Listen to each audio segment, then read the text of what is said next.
Hello class. Welcome back बच्चों। तो प्यारे बच्चों, स्टार्ट करते हैं नया लेक्चर। बेटा, नए लेक्चर में हमें अब दो चैप्टर सीक्वेंस में करने हैं, फाइनेंशियल स्टेटमेंट और फाइनेंशियल स्टेटमेंट विद एडजस्टमेंट। पूरी कोशिश मेरी ये रहेगी एक एक क्वेश्चन यहीं बिठा कर कराऊं।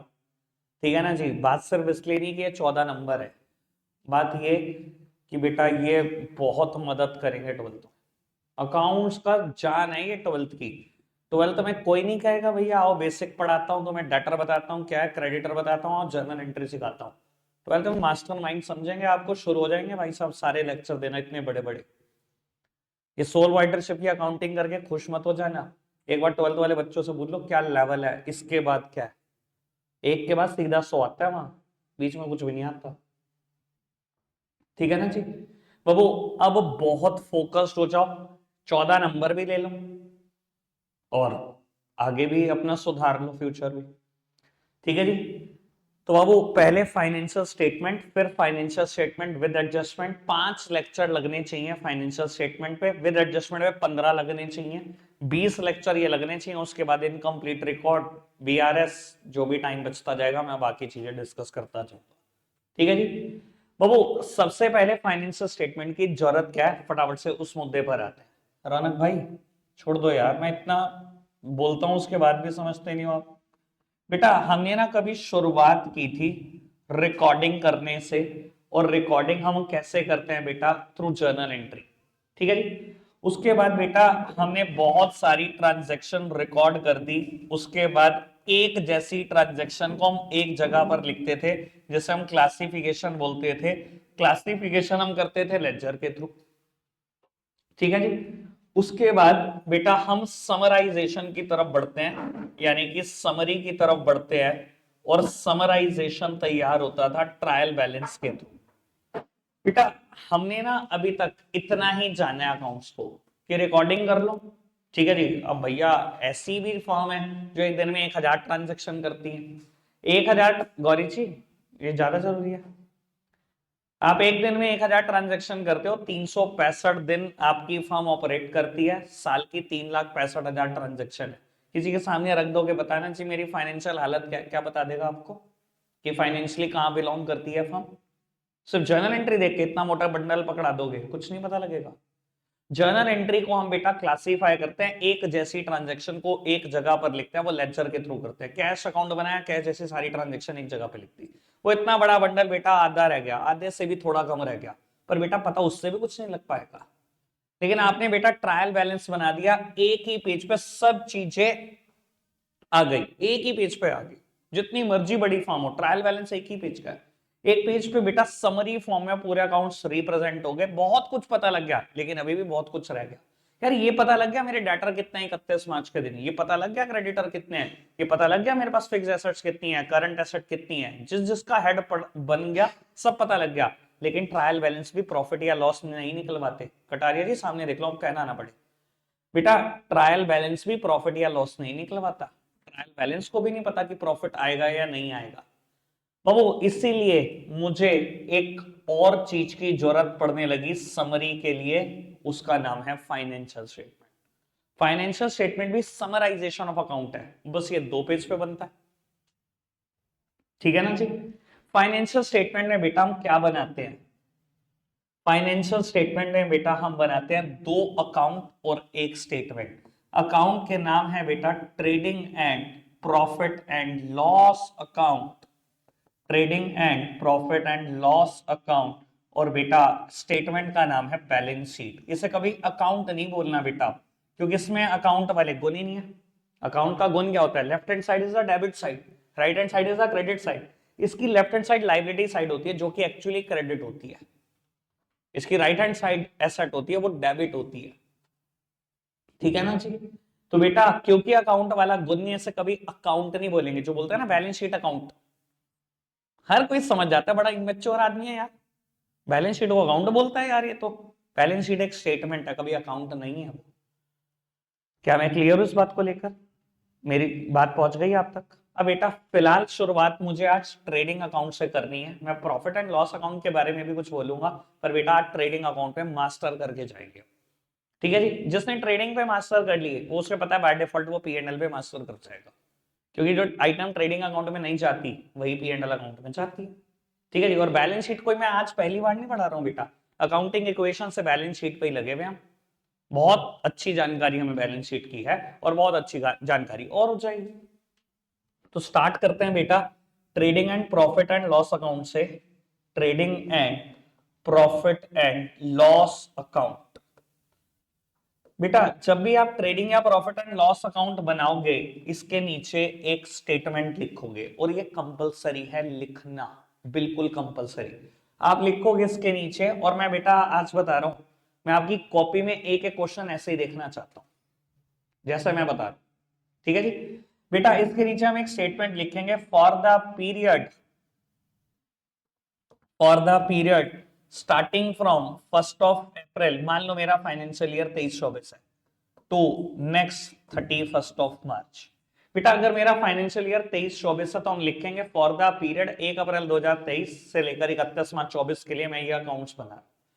बेटा ट्रेडिंग अकाउंट और प्रॉफिट एंड लॉस अकाउंट का फॉर्मेट वैसा ही है जैसे किसी भी एक नॉर्मल अकाउंट का है, दिखने में वो टी शेप है। ठीक है जी। लेफ्ट हैंड साइड में भी 2 ही कॉलम है और राइट हैंड साइड में भी 2 ही कॉलम है। किसी भी अकाउंट में नॉर्मली यही सब कुछ होता है, पर्टिकुलर्स और अमाउंट, पर्टिकुलर्स और अमाउंट, यही 2 कॉलम है। कटारिया भाई ऐसा भी होएगा किसी दिन बोर्ड पे क्वेश्चन कर रहे होंगे आप, बिल्कुल आराम से पढ़ना है इस चैप्टर को, ठीक है ना। जैसे इको में सुनाने पे हम इतना जोर दे रहे थे, उसमें थोड़े अच्छे हो गए, बीएसटी में हम याद कर रहे थे अच्छे हो गए, तो अकाउंट्स में भी उतना ही अच्छा होके जाना है 12th में। ठीक है ना, बिल्कुल गंगा स्नान करके शुद्ध हो गए। ठीक है जी, ऐसे नहीं चले जाना आधी अधूरी सी नॉलेज लेकर। तो बेटा पर्टिकुलर अमाउंट, ये 4 कॉलम रहेंगे, each side 2 column. Trading account की ना बहुत ही सिंपल बात यह है कि गिन के 5 ही आइटम जा सकती है, बस 5। और यार 5 नहीं याद हो सकती आपको, क्या 1000 याद करोगे क्या P&L की? 5 ही कर लो, मुझे लगता है वही ज्यादा आसान है। घर भाई सामने गिन के 5 बातें जाती हैं और कभी छठी बात मैं बोलूंगा नहीं। ठीक है जी। तो बेटा सबसे पहली आइटम जो ट्रेडिंग अकाउंट में जाती है वो है बेटा टू ओपनिंग स्टॉक।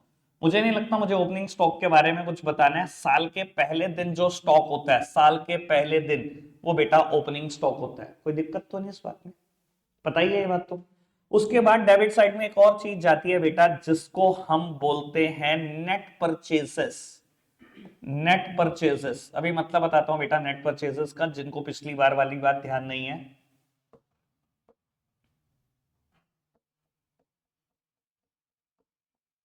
हमेशा ध्यान रखना, इसको हम ऐसे ही दिखाएंगे। परचेज की अमाउंट इनर कॉलम में लिखेंगे, माइनस करेंगे परचेज रिटर्न इनर कॉलम में ही, एक ही बार एक ही अमाउंट बाहर लिखेंगे। आप देख रहे हो मैंने इस पर लिखा है 1, आप देख रहे हो मैंने इस पे लिखा है 1, ये 1 क्या है बेटा? 1 को ही बोलते हैं नेट परचेसेस, यानी कि नेट परचेसेस किसके बराबर होती है? Purchase minus purchase return. और आपकी नॉलेज के लिए अब ये बता देता हूं, कई बार क्वेश्चन आपको परेशान करने के लिए ये भी कर सकता है कि सीधा नेट परचेज देते, ट्रायल बैलेंस में लिखी हुई टर्म आएगी सीधा नेट परचेज। अगर नेट परचेज लिखा हुआ है तो मैं तब भी देखता हूं कुछ बच्चों को यहां लिखेंगे टू परचेजेस, नेट परचेज की अमाउंट यहां दिखाएंगे, फिर परचेज रिटर्न माइनस करेंगे फिर दिखाएंगे। भैया अगर सीधा नेट परचेज लिखा हुआ है, यही होती है नेट परचेज, सीधा बाहर ले जाओ अमाउंट। अब उसमें से परचेज रिटर्न माइनस होने लायक नहीं है। आपने कभी नेट वर्ड पे कभी जोर नहीं दिया, मैं आपको बता देता हूं। अगर लिखा ना नेट परचेजेस तो गारंटी बात है परचेज में से कुछ माइनस होगा तभी नेट परचेज आएगी। दुनिया में जिस भी वर्ड के आगे नेट लगाए ना, उसमें से कोई चीज माइनस हुई है तब नेट आए। मैं आपको बताता हूं, कभी आपने टर्म सुनी है in general life, net weight? कभी किसी प्रोडक्ट के ऊपर देखते हो ग्रॉस वेट, नेट वेट? आपको पता है इसका मतलब क्या होता है नेट वेट का? इसका मतलब होता है वेट में से माइनस कर दो पैकेजिंग का वेट, जो पैकिंग हुई है उसका वेट माइनस कर दो तो नेट वेट आएगा। यानी कि जिस वर्ड के सामने नेट लग गया ना, जिस भी वर्ड के सामने नेट लग गया उसमें से कुछ तो माइनस होगा।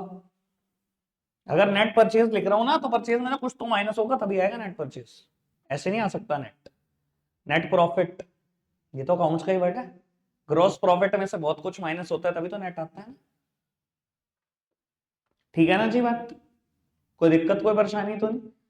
बेटा आगे बढ़ाते हैं बात को। मैंने दो आइटम लिख दी, एक और आइटम डेबिट साइड में आती है जिसका नाम है to direct expenses. To direct expenses इसको डिफाइन करेंगे हम, इसके ऊपर मैं 3 लिख देता हूं। टू कहां लिखूंगा अभी पता लगता है। बेटा क्रेडिट साइड में गिन के दो बातें, 3 डेबिट साइड में, 2 बातें क्रेडिट में। By sales minus sales return. Sales में से सेल रिटर्न माइनस कर दो, जो आता है इसे ही हम प्यार से बोलते हैं नेट सेल्स। मैंने लिख दिया इसके ऊपर 2। ठीक है जी, यहीं पर बता रहा हूं, 2 का मतलब कुछ और नहीं, नेट सेल्स से है। किससे मिलकर बना है? सेल्स में से कुछ माइनस होगा तभी आएगा बेटा नेट सेल्स। सेल्स में से माइनस कर दो सेल रिटर्न, तो जो आएगा बेटा उसे बोलेंगे हम नेट सेल्स। आई होप इतनी बात में कोई परेशानी है नहीं अभी तक। ठीक है। By closing stock, by closing stock. बेटा क्लोजिंग स्टॉक के बारे में भी कुछ नहीं बताना, साल के आखिरी दिन जो स्टॉक होता है उसे ही हम प्यार से बोलते हैं क्लोजिंग स्टॉक। ठीक है जी, 5 बातें लिख दी, ट्रेडिंग अकाउंट खत्म हो गया। पर बेटा किसी भी अकाउंट को आप ऐसे ही छोड़कर नहीं आ सकते। किसी भी अकाउंट को आपको बेटा क्लोज करके आना है, और क्लोज करने का तरीका हम आज से तो पढ़ नहीं रहे बेटा। क्या है क्लोज करने का तरीका? Highest total should be placed on the both side. आप दोनों साइड का टोटल करेंगे इन रफ, जो हाईएस्ट होगा उसको दोनों तरफ लिख देंगे। बेटा मान लो इस साइड का टोटल आया 5 लाख, इस साइड का ये 3 आइटम का टोटल है 4.5 लाख, तो मैंने 5 लाख को दोनों तरफ लिख दिया होगा। 5 लाख को दोनों तरफ लिख दिया। यहाँ 50,000 रुपए बैलेंस आ रहा है, किस नाम से रिकॉर्ड करूं इसको? मैं एग्जैक्ट नाम नहीं चाह रहा हूं, मुझे पता है कईयों को पता है, कईयों को याद है, बस मुझे ये बता दो ये प्रॉफिट है या लॉस? ये प्रॉफिट है या लॉस? क्या कहता है दिमाग रिजुल, ये प्रॉफिट है या लॉस? कुछ गैस? प्रॉफिट, प्रॉफिट है। क्यों प्रॉफिट है? बेटा व्हेन क्रेडिट साइड, यही तो है credit side, when credit side is greater than debit side, जो बेटा रिजल्ट होगा वो प्रॉफिट ही तो होगा। क्योंकि बेटा दुनिया की सारी इनकम्स, सारे गेन्स क्रेडिट होते हैं, और दुनिया के सारे खर्चे, सारे लॉसेस डेबिट होते हैं। अगर इनकम गेन्स में से खर्चे लॉसेस को माइनस कर दूंगा तो जो रिजल्ट आएगा वो प्रॉफिट ही तो है।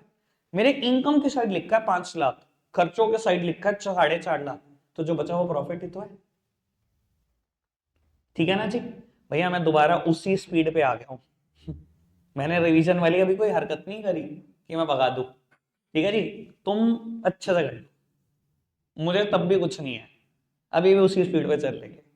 ठीक है जी बाबू, तो ये प्रॉफिट आएगा, इस प्रॉफिट को हम प्यार से बोलते हैं to gross profit transfers to profit and loss account. लिखना ऐसे ही है बेटा, to gross profit transfers to profit and loss account, और मैंने 50,000 रुपए की फिगर लिख दी।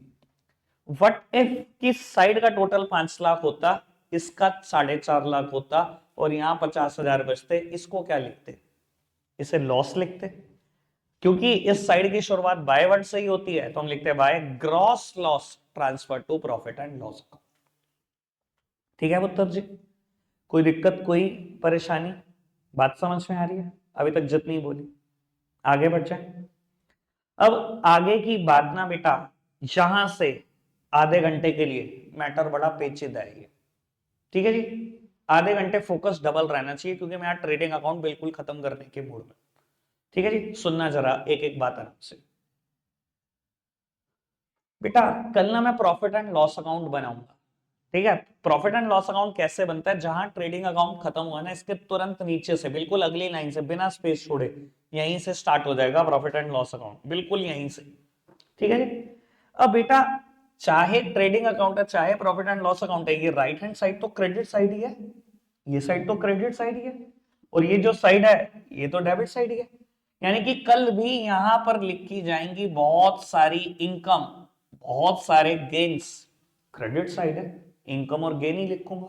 और ये डेबिट साइड है, यहाँ पे भी लिखूंगा खर्चे, लॉसेस, बहुत खर्चे और बहुत लॉसेस लिखूंगा। अब बेटा मुझे कैसे पता लगे कि कौन सा खर्चा ट्रेडिंग अकाउंट का है, कौन सा खर्चा प्रॉफिट एंड लॉस अकाउंट का है, मुझे कैसे पता लगेगा? अब थोड़ी देर पहले मैंने बताया कि यहां पे भी खर्चे जाएंगे, ये लिखे हुए हैं डायरेक्ट एक्सपेंसेस, और खर्चे यहां पे भी जाएंगे। कैसे डिफरेंशिएट करोगे कि कौन सा खर्चा ट्रेडिंग में दिखाना है, कौन सा P&L में? खर्चे तो बहुत सारे हो सकते हैं, हजारों नाम सुन लिए हमने पूरे साल भर में। बेटा इसकी पहचान करने का तरीका है, देखो ट्रेडिंग अकाउंट में जो खर्चे जाते हैं उन्हें हम बोलते हैं direct expenses. Profit and loss account में कल जो मैं खर्चे लिखूंगा इन्हें हम बोलेंगे बेटा इनडायरेक्ट एक्सपेंसेस। कोई दिक्कत, कोई परेशानी तो नहीं? इसमें जो खर्चे जाते हैं बेटा ट्रेडिंग अकाउंट में, वो बेटा खर्चे फैक्ट्री के जाते हैं, फैक्ट्री के जाते हैं। प्रॉफिट एंड लॉस अकाउंट में जो खर्चे जाते हैं वो बेटा ऑफिस के जाते हैं। ट्रेडिंग अकाउंट में बेटा गुड्स को परचेस करने से रिलेटेड खर्चे जाते हैं, गुड्स के प्रोडक्शन से रिलेटेड खर्चे जाते हैं, और बेटा P&L अकाउंट में गुड्स की सेल्स से रिलेटेड खर्चे जाते हैं। ये तीन डिफरेंस याद रख लो बेटा, एक एक खर्चा सेग्रीगेट हो जाएगा। ट्रेडिंग अकाउंट के खर्चों को हम क्या बोलते हैं? Direct expenses. Profit and loss account के खर्चे को इनडायरेक्ट एक्सपेंसेस। यहां गुड्स को खरीदने के खर्चे और प्रोड्यूस करने के खर्चे, वर्ड का फर्क समझ में आता है? अगर आप ट्रेडिंग फर्म हो, सुनो जी, बहुत बार बोलता हूं ये टर्म, ट्रेडिंग फर्म हो। ट्रेडिंग फर्म क्या होती है? जो खरीदती है वही बेचती है। अगर आप ट्रेडिंग फर्म हो तो गुड्स खरीद कर ही तो बेचोगे, तो आपके परचेज से रिलेटेड जितने खर्चे हैं वो यहाँ आ जाएंगे। अगर आप मैन्युफैक्चरिंग कंसर्न हो तो गुड्स बनाकर ही तो बेचोगे, तो बनाने के जो खर्चे हैं वो भी यहीं आ जाएंगे। यानी कि ट्रेडिंग फर्म हो गुड्स खरीदने के खर्चे, मैन्युफैक्चरिंग फर्म हो गुड्स प्रोड्यूस करने के खर्चे यहां आ जाएंगे। लेकिन बेटा गुड्स को बेचने के खर्चे वो प्रॉफिट एंड लॉस अकाउंट का पार्ट है, ठीक है ना जी? फैक्ट्री चलाने के जितने भी खर्चे हैं वो सब ऊपर, और बेटा ऑफिस के जितने भी खर्चे हैं वो सब नीचे। अभी तक कोई दिक्कत, कोई परेशानी? Direct, indirect, factory, office, purchase, production, sales, ठीक है पुत्र? क्लियर? अब बेटा डायरेक्ट एक्सपेंसेस की ना एक लिस्ट है, और मेरे पास वो लिस्ट एग्जॉस्टिव लिस्ट है। एग्जॉस्टिव मतलब कोई उसके बाद खर्चा आएगा नहीं, अगर वो लिस्ट याद रख लोगे। बेटा मैं 9 आइटम लिखूंगा, मेरी कोशिश ये है कि 9 की 9 खत्म करूं, पर मुझे जो टाइम कॉन्स्टेंट दिख रहा है कि मैं आज 8 ही पढ़ा पाऊंगा, क्योंकि 9वीं आइटम थोड़ी सी ज्यादा बड़ी है, उस पर तो थोड़ा ज्यादा चर्चा होती है। 8 आज कर लो, कल 9 कर लेंगे, खत्म करेंगे इसको, लेकिन याद रख के खत्म करना है। आज 8 लिखनी है तो 8, कल 8 याद होनी चाहिए हमें, ठीक है जी? कल 9 करेंगे और पैक कर देंगे इसको जितने जोश के साथ। मतलब मैं, ऐसा नहीं है कि तुम्हारी नीयत नहीं है पढ़ने की, बहुत मैं बच्चों की आंखों में देखता हूं भाई पढ़ने के लिए बहुत है, ठीक है जी? कई दिन आएंगे बिल्कुल तसल्ली से पढ़ेंगे, लेकिन पता क्या होता है, 2-3 दिन के बाद ना वही हमें एक ब्रेक की आदत है, एक छुट्टी कर लेते हैं। बहुत अच्छे खासी शुरुआत करते हैं हमारे चैप्टर की आज। मतलब मेरे को दिख रहा है कि सच सच में सब पढ़ना चाह रहे हैं, सब सच में सबको लग रहा है कि यार ये 14 नंबर अच्छे करके जाने हैं, 12th अच्छी करनी है। पर ये जो जील है ना, ये एंथुसियाज्म है, ये एक दिन का नहीं होना चाहिए, फिर ये स्पिरिट कंटिन्यू रहना चाहिए चैप्टर के एंड तक। मैंने बोल दिया 20 लेक्चर लगेंगे, 20 लेक्चर कम से कम 25 दिन में होंगे। बीच में एक आध दिन मैं सुनूंगा, अभी 2-3 संडे भी आएंगे, 25 दिन लगेंगे यहां से खत्म होने में, ठीक है ना? 4-5 फैब आ जाएगी, लेकिन उतनी जील के साथ आप पढ़ो, क्योंकि इसके बाद कुछ है नहीं हमारे सिलेबस में। इनकम्प्लीट रिकॉर्ड तो मैं 2 दिन में खत्म कर दूंगा। फाइनल के सबसे इंपॉर्टेंट चैप्टर में से एक है ये। आओ जी उसकी तरफ क्या देख रही, मैं नहीं करने खत्म। चलो बेटा डायरेक्ट एक्सपेंसेस की मैं लिस्ट बना देता हूं, ठीक है जी? मैंने डायरेक्ट एक्सपेंसेस पे वहां लिखा था 3, तो मैं 3 को डिफाइन कर रहा हूं, ठीक है जी? सबसे पहला खर्चा सामने देख रहे हैं बेटा सब, आप कुछ भी नहीं लिख रहे। अगर आपको लगता है मैंने पिछली बार नोट डाउन नहीं किया, बेटा बहुत सारे आपके दोस्त यारों ने नोट किया, वहां से आप लिख लेना। लो जी बेटा, सबसे पहला खर्चा फैक्ट्री रेंट, फैक्ट्री लाइटनिंग। बाबू अभी मैंने लिखा था ना, ट्रेडिंग अकाउंट में खर्चे 3 तरीके के जाएंगे, डायरेक्ट खर्चे, फैक्ट्री के खर्चे, प्रोडक्शन परचेज के खर्चे। अगर मैंने लिख दिया फैक्ट्री के खर्चे, किसी भी खर्चे के सामने फैक्ट्री लिखा है तो वो तो है ही फैक्ट्री का खर्चा, वो तो है ही डायरेक्ट एक्सपेंस, वो तो जाएगा ही ट्रेडिंग अकाउंट में। अगर फैक्ट्री का रेंट दिया या फैक्ट्री में बिजली का बिल आया तो फैक्ट्री का ही खर्चा है भैया, सीधी सी बात। कहां दिखाना चाहिए? Trading account direct expenses. खत्म बात। आगे बढ़ो जी। सेकंड खर्चा, कोल, गैस, पेट्रोल, डीजल। बेटा ये ज्यादातर चीजें फैक्ट्री में इस्तेमाल होती है, इन दोनों की तो बेटा पूरी श्योरिटी है, ऑफिस में तो नहीं लाओगे ना, फैक्ट्री में इस्तेमाल होगी। पेट्रोल डीजल हो सकता है ऑफिस में इस्तेमाल हो, जनरेटर में, ठीक है जी। लेकिन अगर कुछ ना कहे तो हम फैक्ट्री का खर्चा मानेंगे और दिखा देंगे ट्रेडिंग अकाउंट में। कुछ ना कहे तो, कुछ कहे तो बेटा तू बता दे ऑफिस के लिए इस्तेमाल हुआ है, मैं P&L में दिखाता हूं, नहीं तो मैं दिखा ही रहा हूं ट्रेडिंग अकाउंट में। अभी तक कोई दिक्कत, कोई परेशानी? दोनों बातें समझ में आई? आगे बढ़ जाए बेटा। तीसरा खर्चा, वैसे तो ये खर्चा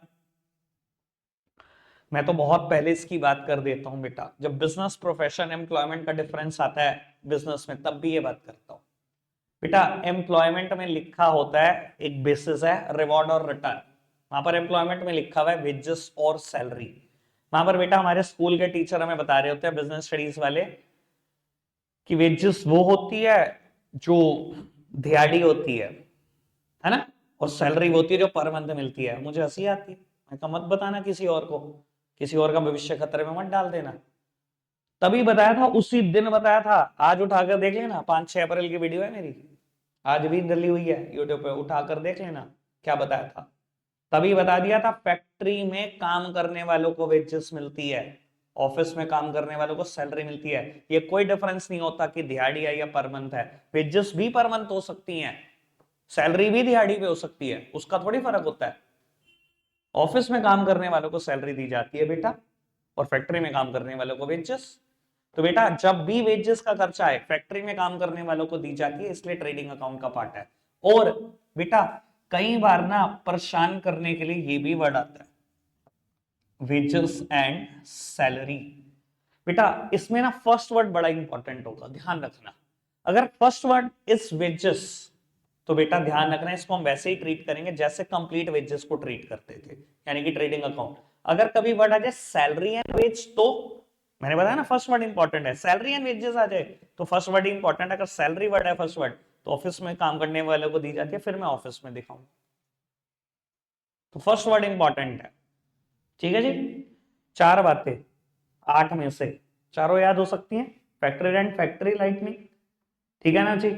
उसके बाद coal, gas, petrol, diesel, wages, wages और सैलरी, ठीक है बेटा। फिफ्थ वन खर्चा है ऑक्ट्रॉय। मैंने बताया था वैसे इंडिया में आज की तारीख में किसी भी एरिया में ऑक्ट्रॉय नहीं लगती, एबॉलिश हो रखी है, कंप्लीटली एबॉलिश। पर बेटा ऑक्ट्रॉय को हम हिंदी में बोलते हैं चुंगी। और बेटा आपके शहर में तो 3-3 चुंगी हैं, पुरानी चुंगी, जेल चुंगी, हसनपुर चुंगी। इनके नाम ऐसे नहीं पड़ गए बेटा, पुरानी चुंगी, हसनपुर चुंगी। यहाँ चुंगी इकट्ठी होती थी, गुड्स पे टैक्स इकट्ठा होता था, जिसको ऑक्ट्रॉय बोलते हैं पुराने जमाने में। बेटा जैसे आज की तारीख में मैं किसी पर्टिकुलर रोड को यूज करता हूं या किसी हाईवे को यूज करता हूं तो हमें टोल टैक्स देना पड़ता है। पुराने जमाने में यही होता था। आप जब किसी स्टेट का कोई बॉर्डर क्रॉस करते थे, किसी सिटी का बॉर्डर क्रॉस करते थे, तो गुड्स को जैसे ही क्रॉस कराते थे गुड्स के ऊपर एक टैक्स लगता था, नॉन एज ऑक्ट्रॉय। एबोलिश कर दिया सरकार, गुड्स की फ्री मूवमेंट कर दी सरकार कि जहां मर्जी लेकर जाओ, फ्री मूवमेंट है जी, कोई टैक्स नहीं देना ऐसे आप गुड्स की मूवमेंट पर, ठीक है जी। एबोलिश हुए हुए कई साल हो गए, मेरे टीचर ने मुझे बताया था कि एबोलिश हो गई, जैसे मैं आपको बता रहा हूं 2009 में हुई मेरी 11th, ठीक है ना जी। अब मैं क्या करूं यार, आज भी देते हैं ये वर्ड, नामो निशान खत्म हुए इंडिया से 25 साल ना हो गए,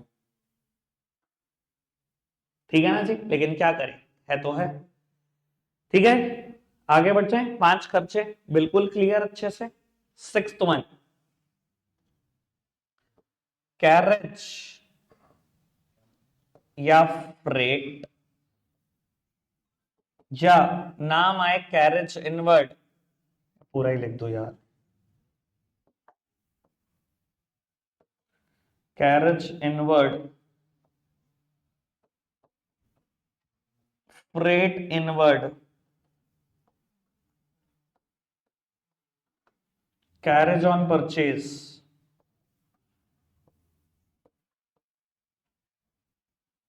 फ्रेट ऑन परचेज।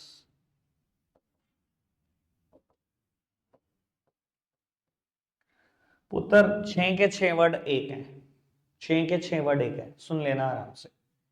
अगर मैं बोलूं फ्रेट या मैं बोलूं कैरेज, इसका मतलब होता है किराया भाड़ा। ठीक है जी, किराया भाड़ा। अगर कभी ना बताए ये फ्रेट या कैरेज किस चीज के लिए दी गई, तो हम मानते हैं गुड्स खरीदने के लिए दी गई। ठीक है जी, हम दिल्ली में गुड्स खरीदा, हमने दिल्ली से सहारनपुर आने के लिए हमने ट्रांसपोर्ट को किराया भाड़ा दिया, ये है जी फ्रेट। अगर कुछ नहीं बताएगा तो हमेशा किसके लिए, परचेज के लिए। और आपको पता है परचेज के खर्चे कहां जाते हैं, कहां जाते हैं जी, ट्रेडिंग अकाउंट में जाते हैं, तो डायरेक्ट एक्सपेंसेस का पार्ट है। ठीक है ना जी बाबू। दूसरी बात, अगर खुद ही लिख कर बताए कैरेज इनवर्ड, फ्रेट इनवर्ड, बेटा ये वर्ड दोनों परचेज के खर्चों के लिए लगते हैं। ठीक है ना जी, कैरेज इनवर्ड, परचेज इनवर्ड। अच्छा अगर वर्ड लिखा होता कैरेज आउटवर्ड, परचेज आउटवर्ड, तो आउटवर्ड मतलब है सेल के खर्चे। देखो मैंने ना पिछली बार भी डिफरेंशिएशन बताया था, मैं अभी भी बता रहा हूं, आराम से सुन लेना। देखो किराया गुड्स खरीदने का भी हो सकता है, बेचने का भी हो सकता है। किराया आप दोनों का दे सकते हो और दोनों ही बिजनेस के एक्सपेंसेस हैं। पर बेटा एक P&L का खर्चा है, ट्रेडिंग अकाउंट का, फर्क समझना। मेरी तरफ देख रहे हैं उत्तर जी सारे।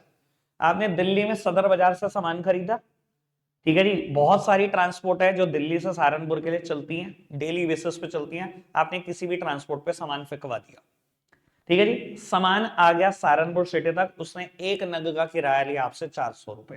ठीक है जी, आपके 4 नग आए, 4 नग आपकी दुकान पे छोड़ के गई ट्रांसपोर्ट, 1600 रुपए एक लिया, रिक्शा वाले ने अपने भाड़ा एक दिया।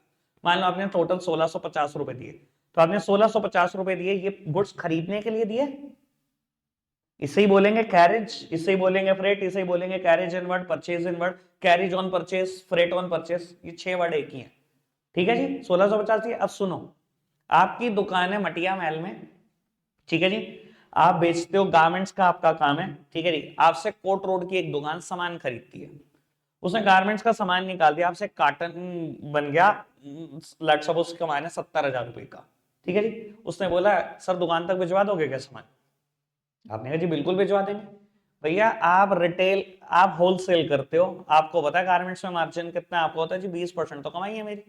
70,000 का सामान निकाल के बैठा, 14,000 मैंने कमा लिया, 50 रुपए रिक्शा के नहीं लगेंगे, मना करके और बुराई लेनी है। आपने कहा जी बिल्कुल आराम से पहुंचो दुकान पे, अभी सामान पहुंच रहा है। अब आपने क्या किया, एक रिक्शा वाले को आवाज मारी, छोटू को बुलाया, छोटू ये सामान छोड़ के आ दुकान पे। छोटू गया, वो पूरा कार्टन लेके रिक्शा के साथ सामान छोड़ के आ गया, 100 रुपए रिक्शा वाले ने लिए। ये जो 100 रुपए मैंने दिए, ये किराया नहीं है, किराया ही है, पर ये गुड्स बेचने का किराया है, ये खरीदने का किराया नहीं है। इसे बोलते हैं carriage outward, freight outward, carriage on sale, freight on sale. और सेल के खर्चे कहां जाते हैं, प्रॉफिट एंड लॉस अकाउंट में, ये खर्चा प्रॉफिट एंड लॉस में जाएगा। और जो मैं दिल्ली से सामान खरीदने का किराया देके आया, वो गुड्स खरीदने का खर्चा है, वो कहां जाएगा, वो ट्रेडिंग अकाउंट में जाएगा।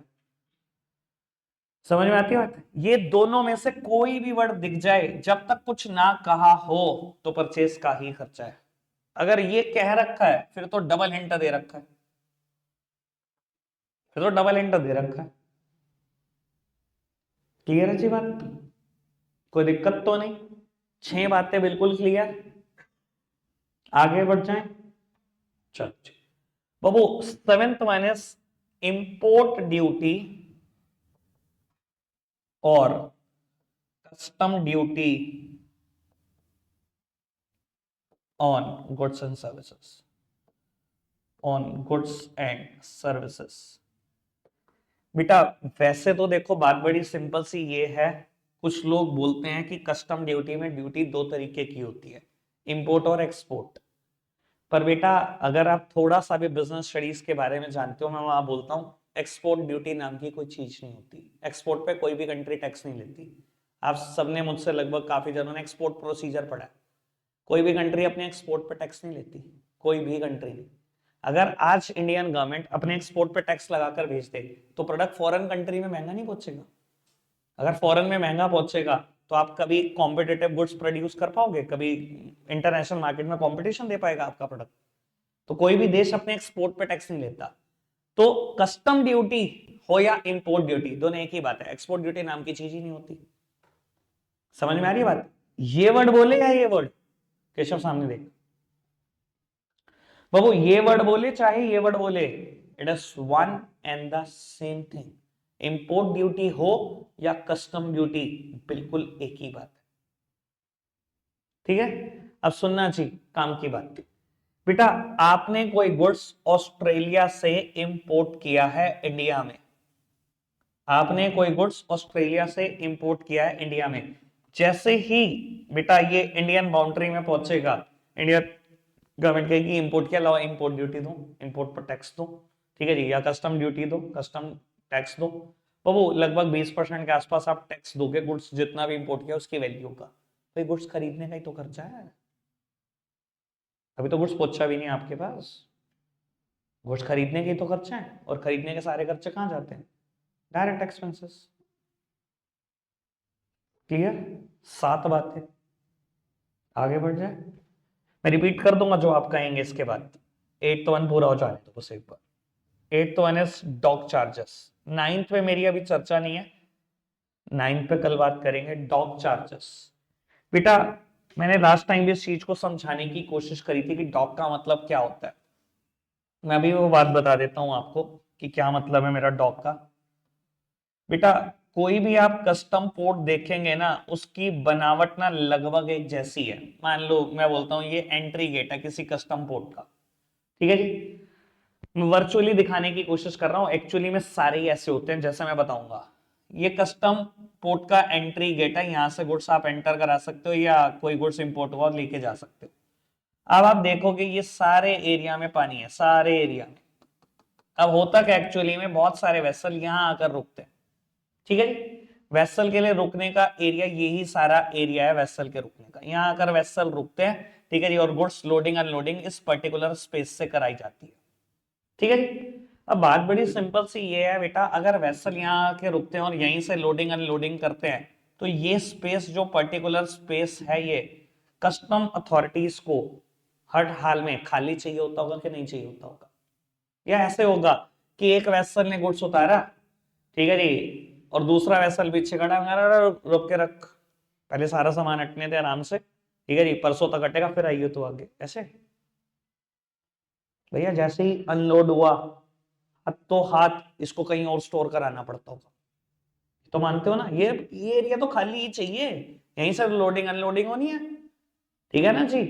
तो बाबू होता क्या, बड़ी बड़ी क्रेन की हेल्प लेकर इन कंटेनर्स को इस सारा एरिया में स्टोर किया जाता है। बहुत बड़े एरिया होता है पोर्ट के पास, कोई छोटा मोटा एरिया नहीं होता। मूवीज देखिए ना, कितनी जगह कंटेनर बड़े होते हैं भैया, फाइटिंग चल रही होती है, देखे ना कितने बड़े बड़े एरिया। बहुत मूवीज, बड़े वेब सीरीज में ऐसे सीन तो, ठीक है ना जी। तो बेटा ये बहुत बड़ा एरिया है, अब गुड्स यहाँ पर स्टोर हो जाते हैं। मैं कहता हूँ आपका गुड्स आ गया 21 दिसंबर को, ठीक है जी, और 21 दिसंबर को यहाँ कहीं स्टोर कर दिया गया। आप आ रहे उठ के जी मजे में 26 दिसंबर को आ रहेगा जी, लाओ जी गुड्स। मैंने कहा इंपोर्ट ड्यूटी आपने जमा करा दी, और लाओ अब तो दे दो गुड्स। मैंने कहा भैया चार्जेस किस बात के? स्टोरेज के चार्जेस। बाहर रेंट पे जगह लेके अगर गुड्स स्टोर करते तो चार्जेस ना देते। यहाँ के आपके गुड्स की स्टोरेज की जगह है, उठाने ही नहीं आ रहे हो आप, फिर तो कोई आदमी 3-3 महीने ना आए, आराम से इंपोर्ट करके बैठ जाए, जब उसको जरूरत हो थोड़ा सा गुड्स लेके जाए, फिर वहीं पड़े रहने दे। वो तो फ्री में जगह इस्तेमाल करता रहेगा सरकार की। सरकार कहती है लाओ चार्जेस लाओ इस बात के, इन्हें बोलते हैं डॉक चार्जेस। क्लियर है जी बात? पक्का से अगेन गुड्स खरीदने का ही खर्चा हो रहा है। तो अब मैंने 8 टर्म बोली हैं, एक बार इन 8 पे दोबारा देख लो, कुछ रिपीट करने वाली जैसी बात लगती है तो पूछ लो। हमने बात करी फैक्ट्री रेंट, फैक्ट्री लाइटनिंग की, उसके बाद coal gas petrol diesel, wages काम का वर्ड पहला वर्ड है, वेजेस एंड सैलरी पहला वर्ड देखना, ठीक है जी। फिर ऑक्ट्रॉय की बात करी, चुंगी जिसको हमने बोला, कैरेज या फ्रेट की बात करी, कुछ ना कहा हो तो परचेज से रिलेटेड है, अगर खुद ही कह दे इनवर्ड इनवर्ड या कैरेज ऑन परचेज और फ्रेट ऑन परचेज, वो तो फिर हो ही गया परचेज का खर्चा। ठीक है जी, 6 बातें तो हिट है। 7वीं और 8वीं इंपोर्ट से रिलेटेड है, इंपोर्ट ड्यूटी और कस्टम ड्यूटी और डॉक चार्जेस। ठीक है जी। कुल मिला के बेटा ट्रेडिंग अकाउंट में 5 आइटम जाती हैं, 5 item. Debit side 3, opening stock, net purchases, direct expenses. Credit side सिर्फ 2, नेट सेल्स और क्लोजिंग स्टॉक। वो बात अलग है कि डायरेक्ट एक्सपेंसेस में 9 आइटम अपनी है, लेकिन देखा जाए तो 5 ही आइटम है, ब्रॉड क्लासिफिकेशन। डायरेक्ट एक्सपेंसेस में 9 आइटम अपनी है, जिसमें से हमने 8 का डिस्कशन आज कर लिया।